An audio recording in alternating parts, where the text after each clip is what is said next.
अब जैसे श्रीमद् देवी भागवत,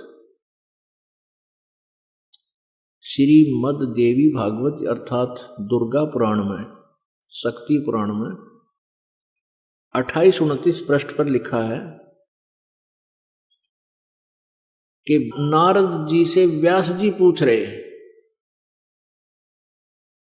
कि ये विष्णु जी भी तपस्या करते हैं और ये किसकी साधना करते हैं। नारद जी ने कहा कि यही प्रसन्न मेरे पिताजी के हृदय में, ब्रह्मा जी के हृदय में उत्पन्न हुआ था कि एक समय श्री विष्णु भगवान जी घोर तप कर रहे थे, महान तप कर रहे थे। तो ब्रह्मा जी ने उनसे पूछा कि हे प्रभु, आप तो देवताओं के भी देवता हो, सारी सृष्टि के मालिक हो, आप भी किसकी पूजा करते हो।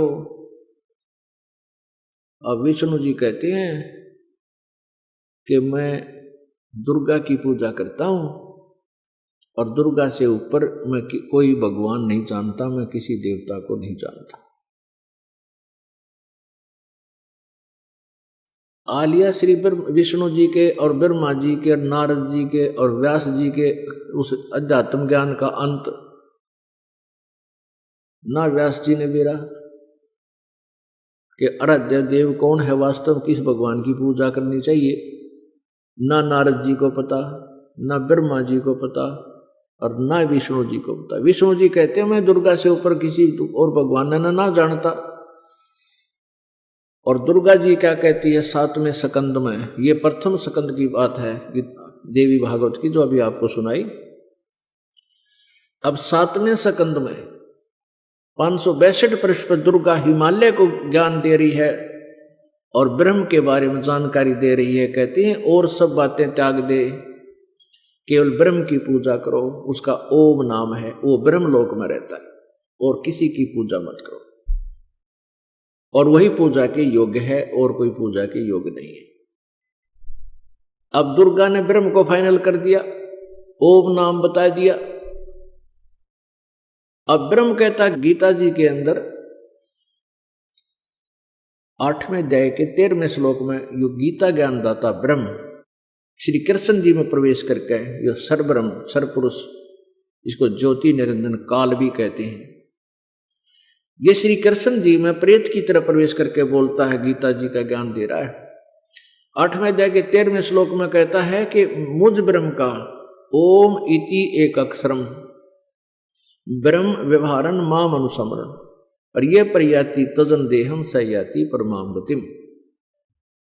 मुझ ब्रह्म का केवल एक ओम अक्षर का ओम मंत्र है, नथिंग एल्स, और उच्चारण करके सुमन करने का, और जो अंतिम श्वास तक शरीर त्याग कर जाते समय तक जो इस ओम नाम का जाप करता है वो मेरे वाली गति को प्राप्त होता है। अपनी गति को 7वें अध्याय के 18वें श्लोक में कहता है कि ये ज्ञानी आत्मा उद्धार तो है, नेक है मेरे विचार में, लेकिन ये मेरे वाली ही अनुत्तम गति में स्थित है,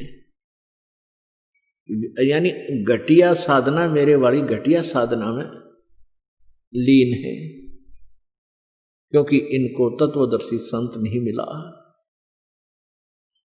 अब ब्रह्म तो कह रहा है कि 18वें अध्याय के 62वें श्लोक में कि अर्जुन तू सर्वभाव से उस परमेश्वर की शरण में जा जिसकी कृपा से तू परम शांति और शाश्वत स्थान यानी सनातन परम धाम उस सतलोक को प्राप्त होगा, अमर लोक को प्राप्त होगा, फिर तेरा पूर्ण मोक्ष हो जाएगा। उसके बारे में क्या बताते हैं कि 8वें अध्याय के प्रथम मंत्र में गीता ज्ञानदाता से अर्जुन ने पूछा कि वो किम तत्ब्रह्म। आपने जो 7वें अध्याय के 29वें श्लोक में जिस तत्ब्रह्म के बारे में जानकारी दी है कि उसको जानने के उपरांत फिर ये प्राणी जरा और मरण से ही छूटने का प्रयत्न करता है और किसी वस्तु की चाह उसको नहीं रहती। तो वो कौन किम तत्ब्रह्म, वो तत्ब्रह्म कौन है? 8वें अध्याय के प्रथम श्लोक में प्रश्न किया अर्जुन ने। गीता ज्ञानदाता ने 8वें अध्याय के 3रे मंत्र में उसका उत्तर दिया है कि वो परम अक्षर ब्रह्म है, परम अक्षर ब्रह्म। पुण्यात्माओं, आज मानव इतना माइंडेड है, परमात्मा की दया है, इतने बुद्धिमान बच्चे बेटा बेटियां उत्पन्न हो रहे हैं, और जो बुजुर्ग हैं वो भी बहुत सियाने हो गए, मोबाइल कान कर रखे हैं, हर तरह से मतलब वो बुद्धिमान हो गए हैं। और जो हमारी एज के हैं तकरीबन, वो उसमें पढ़ाई शिक्षा शुरू हो गई थी, उससे पहले के हैं वो थोड़े बच रहे हैं और उनको भी समझाया जा सकता है। तो कहने का भाव यह है कि यहाँ हमने समझना है कि यहाँ कौन परमात्मा है जिसकी हम पूजा करें। जैसे गीता जी अध्याय नंबर 15 के श्लोक नंबर 1 से 4 में और 16 और 17 में यहाँ 3 परमात्मा क्लियर करे हैं। उल्टा लटका हुआ संसार रूपी वृक्ष का उदाहरण देकर बताया है कि ऊपर ने तो परम अक्षर ब्रह्म है, ऊपर को जड़ है संसार रूपी वृक्ष की, यानी मूल मालिक। जड़ का अर्थ होता मूल, मुख्य। ऊपर को जड़ समझो, जहां से सबकी उत्पत्ति होती है, जो सबसे बाहर अंकुर फूटते हैं, वो जड़ है ऊपर ने उस संसार रूपी वृक्ष की। और नीचे ने तीनों गुण रूपी शाखा, रजगुण ब्रह्मा, सतगुण विष्णु, तम गुण शिव जी। और जो संत इस उल्टे लटके हुए संसार रूपी वृक्ष को सभी विभागों सहित बता देगा कि जड़ मुख्य, जड़ माने मूल मालिक कौन है, और बाहर जो तना दिखाई देता है वो कौन है, उससे मोटी डार निकलती है वो कौन, भगवान है, और वो शाखाएं जो होती हैं वो क्या है। तो परमेश्वर कबीर जी ने आकर ही ये तत्व ज्ञान इस संसार में आध्यात्मिक ज्ञान दिया था, सत्संग बताया था। खुद पूर्ण परमेश्वर ने, परम अक्षर ब्रह्म ने इस पृथ्वी पर आकर के अपने नियमानुसार, अपने विधान अनुसार वो वहां से चलकर आते हैं, यहाँ श्रेष्ठ आत्माओं को मिलते हैं और फिर उनको तत्व ज्ञान से प्रेरित ओतप्रोत कर देते हैं। तो उन्होंने आकर स्वयं बताया था कि अक्षर पुरुष एक पेड़ है, जो ही इससे बाहर निकलते ही, जमीन से बाहर निकलते ही जो वृक्ष का हिस्सा शुरू होता है वो तना होता है। तो तना तो समझो ये तो अक्षर पुरुष है, अक्षर ब्रह्म कहो चाहे अक्षर पुरुष कहो। फिर उससे आगे एक मोटी डार निकलती है कई, उनमें से एक मोटी डार को समझो वो क्षर पुरुष है, क्षर, सर पुरुष है, क्षर, क्षर। इसको हम सीधा देसी भाषा में, संत भाषा में क्षर पुरुष बोल देते हैं। क्षर ब्रह्म कहो या इसे क्षर पुरुष कहो। उस क्षर ब्रह्म से उस मोटी डार के आगे शाखाएं हैं, 3 शाखाएं, तो तीनों देवा शाखा हैं,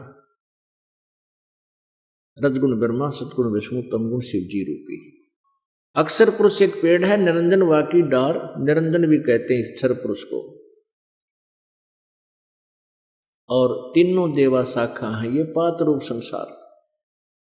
तो परमेश्वर कबीर देव जी ही स्वयं तत्वदर्शी संत की भूमिका करने यहाँ आए थे, क्योंकि काल भगवान ने पूरे मानव समाज को शास्त्र विरुद्ध साधना से ओतप्रोत कर रखा है।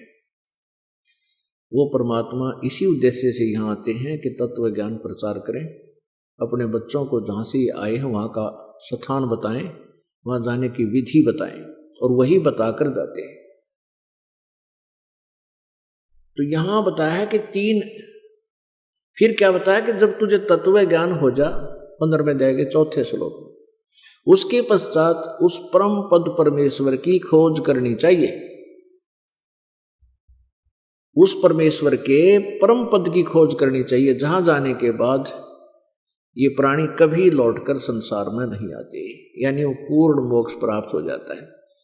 और जिस परमेश्वर से इस संसार रूपी वृक्ष की प्रवृत्ति विस्तार को प्राप्त हुई है, या कहने का भाव कि जिस परमात्मा ने इस सारे ब्रह्मांडों की रचना की है। और गीता ज्ञानदाता कहता मैं भी उसी की शरण में हूं। अब कंसेप्ट क्लियर कर दिया। गीता ज्ञान दाता किसी और परमात्मा के बारे में बता रहा है कि उसकी शरण में जाने से, उसकी पूजा करने से तत्वदर्शी। और फिर ये 15वें अध्याय के प्रथम श्लोक में गीता जी में कहा है कि जो इस सभी विभागों को, इस उल्टे लटके हुए संसार रूपी वृक्ष के सभी सर्वांग को, सब पार्ट्स ऑफ द बॉडी को, पार्ट्स ऑफ द ट्री को जो भिन्न भिन्न बता देगा, सवेदवित, वो तत्वदर्शी संत है, उसके पास सत्संग है। तो यहां बताया है कि जो तत्वदर्शी संत मिल जाए उसके पश्चात उस परम पद परमेश्वर की खोज करनी चाहिए, जहां जाने के बाद प्राणी फिर लौटकर संसार में कभी नहीं आते, यानी उनका पूर्ण मोक्ष हो जाता है। और जिस परमेश्वर ने सारे ब्रह्मांडों की रचना की है, गीता ज्ञानदाता कहता मैं भी उसी की शरण में हूं और केवल उसी की ही पूजा करनी चाहिए।